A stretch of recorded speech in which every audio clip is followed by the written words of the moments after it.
The Old Testament scriptures are filled with epic battles, parting seas, and walls tumbling down.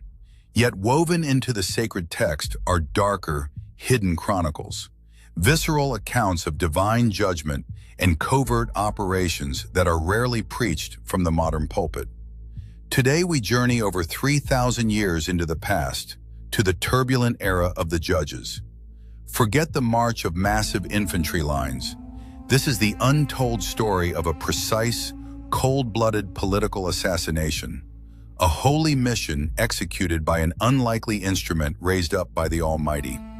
This is the chronicle of Eglon, the tyrannical king of Moab, and Ehud, the left-handed deliverer, a story of military espionage, a hidden double-edged blade, and a tyrant consumed by his own flesh and pride.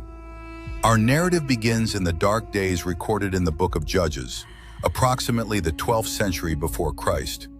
The children of Israel had done evil in the sight of the Lord, forsaking his commandments. As a consequence of their rebellion, the Lord strengthened Eglon, the king of Moab, against them. Joining forces with the armies of Ammon and Amalek, Eglon smote Israel and took possession of the city of palm trees. For 18 agonizing years, the chosen people groaned under a brutal heathen bondage. King Eglon's wealth grew exponentially, matching his own massive physical stature. The scripture pulls no punches, explicitly describing Eglon as a very fat man. The burden of the annual tribute emptied the granaries of Israel, leaving the tribes in a state of starvation and spiritual brokenness. In their misery, the children of Israel cried out unto the Lord, and in his sovereign mercy, the Lord raised them up a deliverer. His name was Ehud, the son of Gera, a Benjamite.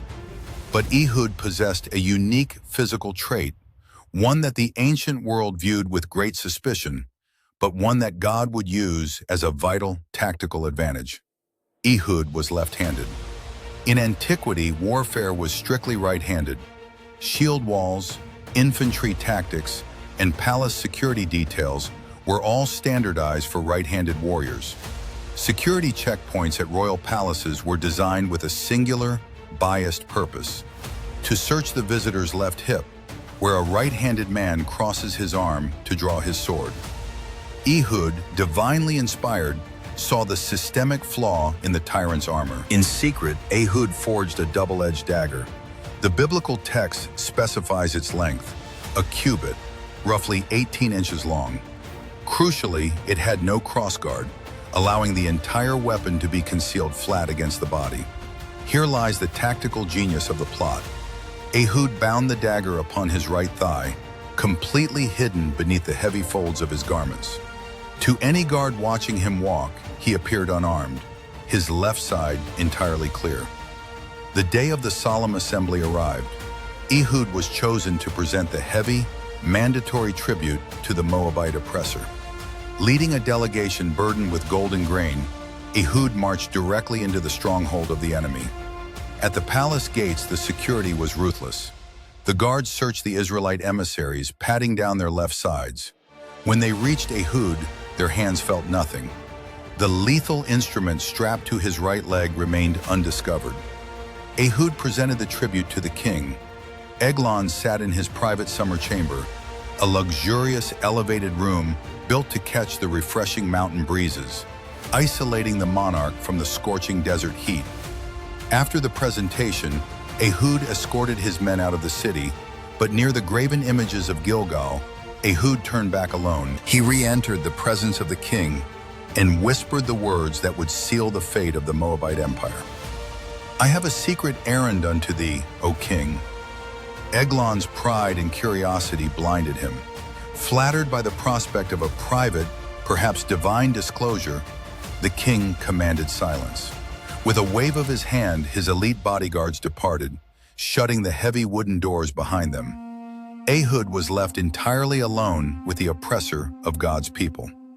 Out of respect for the supposed message from God, the gargantuan king stood up from his throne, placing his massive frame just inches away from Ehud.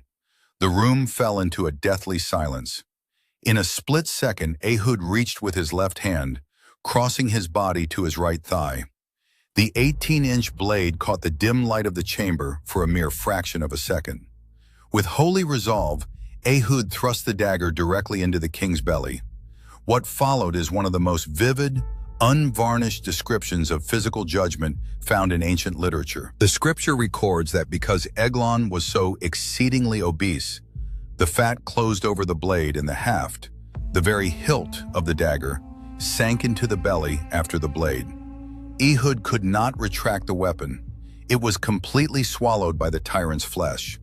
The devastating blow ruptured the king's bowels, causing the contents of his stomach to spill out, filling the room with an unbearable, foul stench.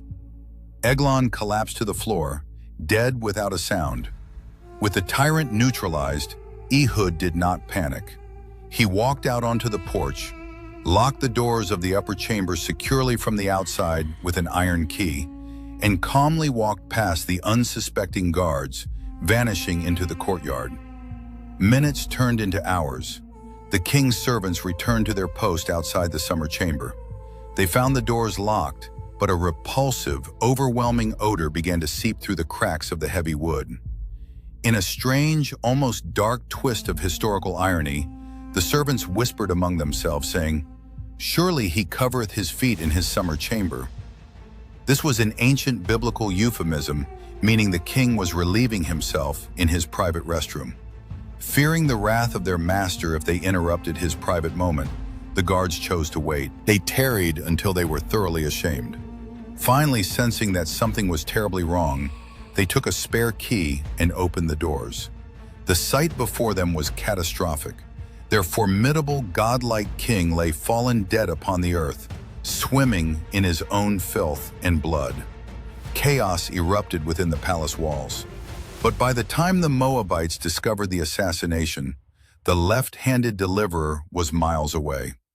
Ehud escaped unto Seirah and reached the hill country of Ephraim. There he blew the shofar, the ram's horn of holy war. The scattered tribes of Israel, reignited by the news of the tyrant's fall, rallied behind Ehud. They rushed down from the mountains and seized the fords of the Jordan River toward Moab, cutting off the enemy's escape route. That day, the Bible records that Israel slew about 10,000 Moabites, all lusty men and all men of valor.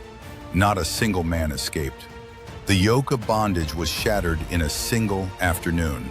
So Moab was subdued that day under the hand of Israel. And through the unconventional, hidden obedience of a single left-handed man, the land had rest for 80 years. A stark reminder from the